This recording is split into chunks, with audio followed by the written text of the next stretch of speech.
Hola, ¿cómo estáis? ¿Habéis estado en Pekín? ¿Habéis estado en China? ¿Hay chinos en España? Hubo un tiempo en que no había chinos suficientes, ¿no? Y voy a decir por qué. Hoy vamos a hablar de la película 55 días en Pekín. Comenzamos.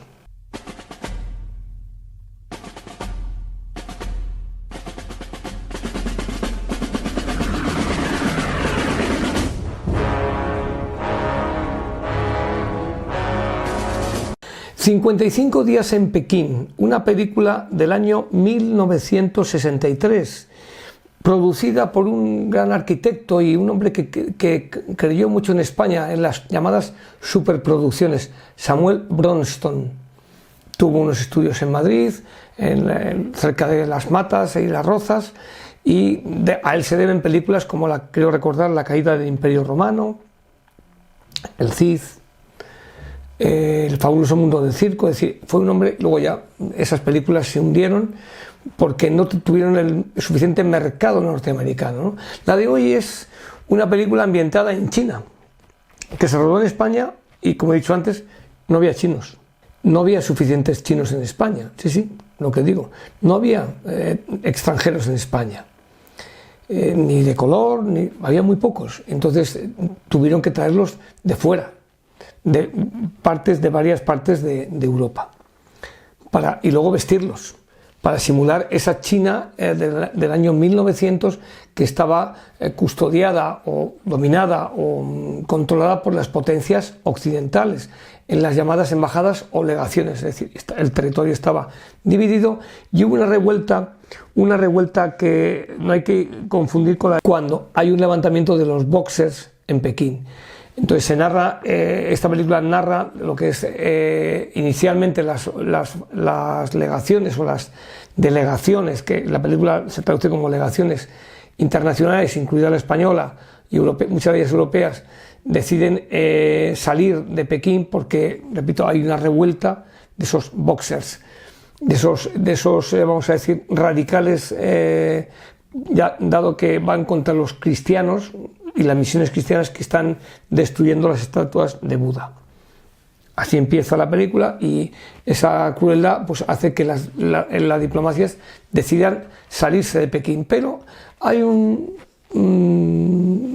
diplomático británico interpretado por el actor David Niven, que era el papel que le iba perfectamente, que de alguna manera decide quedarse. Los británicos deciden quedarse y con ellos todos los demás países, incluido Alemania, Francia, España, en fin, todas las legaciones que están. En ese momento llega una columna de infantería, de infantería, en este caso infantería de marina, que van a caballo. Pues digo que es un poco peculiar, pero bueno, la historia lo soporta todo, que está en manos del mayor Lewis, que es el actor Charlton Heston. Bien, todo esto hace que esos 500 hombres del mayor Lewis o Lewis, depende de cómo queráis traducirlo, y la tozudez del británico, que es Arthur Robinson, que es el embajador, deciden quedarse y fortificar las legaciones de los países extranjeros. Se suceden diversos actos de violencia, asesinan a uno, creo que es al alemán, a otro cónsul, a machetazos. Es decir, se producen escenas violentas. Hablamos del año 1963 y se fortifica lo que es la situación de las legaciones en espera de que lleguen las fuerzas de socorro, que vienen, pues no sé si son 20.000 hombres o lo que sea. Bien. Esa es la historia de un asedio. Ese asedio duró 55 días, efectivamente.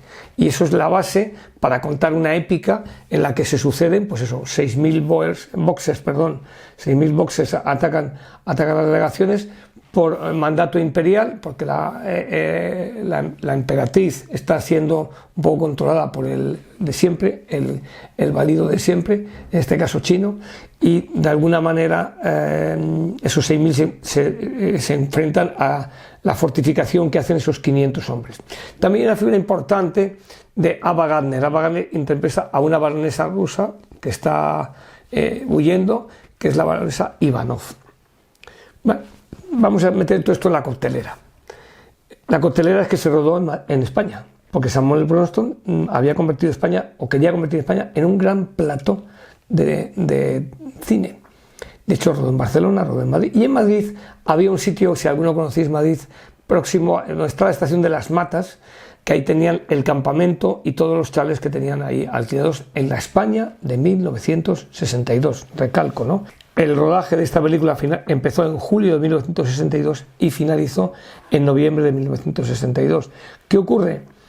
Pues primero, pues todo el equipo estaba en Las Matas. Ahí se construyó un gran, en cartón piedra, una ciudad, la ciudad prohibida de Pekín, se reconstruyó allí, en Las Rozas. Se emplearon más de 300 extras, pero aún así, de la zona de Las Rozas, roceños, pero no había suficiente porque apenas en España había 300 chinos. Entonces hubo que traerlos de Europa, de Londres, de Roma, de Marsella, de Lisboa, es decir, de multitud de sitios, con lo cual incluso fue un verdadero choque, porque el país no estaba mentalizado a ver tanto personal extranjero, ¿no? De otras razas. El director Nicholas Ray estaba adicto a la bebida y a los estupefacientes.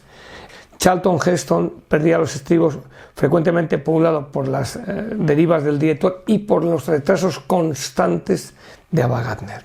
De hecho, al final suprimieron su papel porque llegaba en muy malas condiciones y no memorizaba bien los guiones. Charlton Heston era un hombre como muy profesional. Tanto que el rodaje no lo pudo acabar Nicholas Ray y lo tuvo que acabar otro director menos conocido, y finalmente también lo dejó, y las últimas escenas las remató el propio Charlton Heston para decir, a ver si acabamos ya con esto. Es decir, bien, la película tuvo aquí mucho éxito, pero en Estados Unidos no. Y es lo que pasó con el cine de Samuel Bronston. Se hacía aquí bien, era barato, era fácil, era muy asequible, pero al exportarlo fuera, pues por muchas galas y muchas cosas que hiciesen, no funcionó bien. Y de hecho, es hundió el imperio de Samuel Bronston. Pero esas películas tenían gran aspecto de superproducciones, y de hecho, en esas superproducciones se utilizaban actores de la zona. Aquí aparecen en pequeños papeles Alfredo Mayo, Conchita Montes, José Nieto y Fernando Sancho, en pequeños papeles, porque se utilizaba para esos pequeños papeles actores de la zona.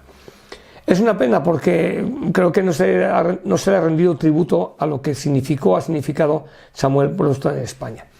Y luego de estos 55 días en Pekín, que se ha convertido en un clásico, que tiene mucha mejor visión en Europa que en Estados Unidos, hay que destacar una serie de escenas, como es, por ejemplo, el ataque con los arietes a la ciudad prohibida, cómo se va cambiando o transitando la tensión política y diplomática en la tensión militar, el concepto de los boxers y los sanguinarios que eran, y hay una secuencia que está muy bien hecha cuando precisamente el príncipe Tuan, porque todos se llaman Tuan, claro, no había mucho donde elegir, pues lleva ya unos boxers para que haga una especie de ejercicio circense en una especie de banquete, de recepción que da el embajador inglés para intentar un poco aplacar los ánimos, ¿no? Los boxers hacen una especie de exhibición con las lanzas, y luego Charlton Heston pues hace otra con su sable y ridiculiza un poco a los boxers. Eso es una secuencia que está muy bien. También está muy bien la de los ataques que hacen y cómo se van quedando sin munición, las defensas que hacen con los sacos terreros, está muy bien. Está la épica retratada perfectamente. También la vamos a ver en la caída del Imperio Romano y sobre todo en el Cid. Y decir de Samuel Bronston, pues que yo creo que es un hombre que no se le ha rendido suficiente tributo, y quizá porque no tuvo el éxito en su país, porque en aquellos años 60 pues también tuvo la mala suerte de que se juntó pues con esa época convulsa para los norteamericanos, en la cual pues Hollywood moría y Vietnam llegaba, ¿no? Fijaros, os llamo atención, fijéis la interpretación de David Niven como embajador británico, la interpretación de ese príncipe Tuan con esas uñas larguísimas. Es decir, y la dificultad que tuvieron, porque repito, más de 1000 y pico chinos tuvieron que traer y vestirlos, que no sabían ni cómo vestirlos, por eso aparecen con esas túnicas que un poco parecen hasta de modé, ¿no? Y luego pues la figura de ese Charlton Heston, que montado a caballo. Yo creo que podemos hacer hasta un álbum de imágenes de cuántas épocas históricas ha estado Charlton Heston. Próximamente, pues si no es el siguiente vídeo, en el próximo hablaremos otra vez de él, para marcar un poco una película del ámbito, vamos a decir, de la Semana Santa, como es Los 10 Mandamientos. Pero si os fijáis, ha hecho del Cid, aquí hace de un mayor o de un comandante a caballo, en este caso de la Infantería Marina Norteamericana, ha hecho de Ben-Hur, ha hecho de la Segunda Guerra Mundial, ha hecho del Planeta de los Simios. Es decir, yo creo que es un hombre que si algún día en su casa pudiésemos entrar o hablar con su hijo, nos diría que ha hecho todo tipo de papeles. En Ser de Mal hace de detective, esa especie de policía con ese bigotito. Es decir, habría que hacer casi un álbum de cromos de los papeles que hizo Charlton Heston. Aquí está muy bien, se va con un premio o con una obligación verla. Es una película de aventura, se puede ver para toda la familia, es entretenida y bueno, pues no triunfó en Estados Unidos pues por la época en la que coincidió con los movimientos raciales y todo lo que había allí, y no encajaba bien porque venía de otro país y era como si le contaban otra historia. 55 días en Pekín, Samuel Bronston, Las Matas, aunque era algún resto de aquellos, hace más de 60 años de aquello, y algún que otro lugarño te cuenta cosas, porque hubo 300 que fueron extras en esa película. Que la disfrutéis.